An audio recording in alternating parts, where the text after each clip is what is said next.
45 ఏళ్ల సుదీర్ఘ రాజకీయ అనుభవం ఉన్న సీనియర్ నేత బాన్సువాడ ఎమ్మెల్యే పోచారం శ్రీనివాస్ రెడ్డి స్వపక్షంపైనే తిరుగుబాటు బావుటా ఎగిరేయడం తెలంగాణ రాజకీయాల్లో తీవ్ర చర్చనీయాంశంగా మారింది. నియోజకవర్గ అభివృద్ధి కోసమే అధికార పార్టీలో చేరుతున్నా అని నాడు చెప్పిన పోచారం ఇప్పుడు అదే ప్రభుత్వంపై సంచలన వ్యాఖ్యలు చేయడం వెనుక దాగిన కోణాలు ఏంటి, అసలు పైకి కనిపిస్తున్న కారణం ఏంటి, తెర వెనుక నడుస్తున్న అసలు కథ ఏంటి తెలుసుకుందాం. అంతకుముందు మన ఛానల్ పాలిటిక్స్ విత్ బిఎస్ ను సబ్స్క్రైబ్ చేయడం మర్చిపోకండి. మొదటి కోణం, బహిరంగ కారణం సిద్ధాపూర్ సెంటిమెంట్. పోచారం తన అసంతృప్తిని బాహటంగా వ్యక్తం చేయడానికి ఎంచుకున్న ఆయుధం సిద్ధాపూర్ రిజర్వాయర్.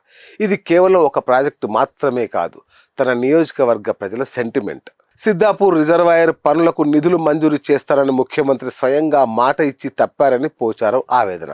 ఈ వయసులో నిధుల కోసం మంత్రుల కాళ్ళు మొక్కాలా, వారు కనీసం ఎమ్మెల్యేల ఫోన్లు కూడా ఎత్తడం లేదు అన్న పోచారం వ్యాఖ్యలు బీఆర్ఎస్ హయాంలో ఇంట్లో కూర్చుంటే జీవోలు వచ్చేవని, ఇప్పుడు 20 సార్లు చెప్పినా మంత్రులు పట్టించుకోవడం లేదని పరోక్షంగా కేసీఆర్ పాలనను కీర్తించడం వెనుక ఆయన అసహనం స్పష్టంగా కనబడుతోంది. ఇక మనందరికీ తెలిసిందే, రాజకీయాల్లో పైకి కనిపించే కారణాలకు లోపల జరిగే పరిణామాలకు చాలా వ్యత్యాసం ఉంటుంది. ఇప్పుడు హైదరాబాద్ పొలిటికల్ సర్కిల్స్ లో పోచారం ఆగ్రహం వెనుక వినిపిస్తున్న ప్రధాన కారణం వేరే ఉంది. నానకరాంగూడ, కాజాగూడ ప్రాంతాల్లో పోచారం కుమారుడికి సంబంధించిన భారీ రియల్ ఎస్టేట్ సంస్థ వెంచర్లు ఉన్నాయని, ఆ వెంచర్లకు సంబంధించిన కీలకమైన అనుమతులు ప్రభుత్వ స్థాయిలో నిలిచిపోయాయని, ఎన్నిసార్లు ప్రయత్నించినా ఫైల్ ముందు కదలడం లేదన్నది ప్రధాన చర్చ, ప్రధాన గాసిప్. తన సొంత పనులే కానప్పుడు ఇక అధికార పార్టీలో ఉండి ప్రయోజనం ఏమిటన్న ఫ్రస్ట్రేషన్ నుంచి ఆయన సిద్ధాపూర్ రిజర్వాయర్ పేరుతో ప్రభుత్వంపై ఒత్తిడి తెస్తున్నారన్న వాదన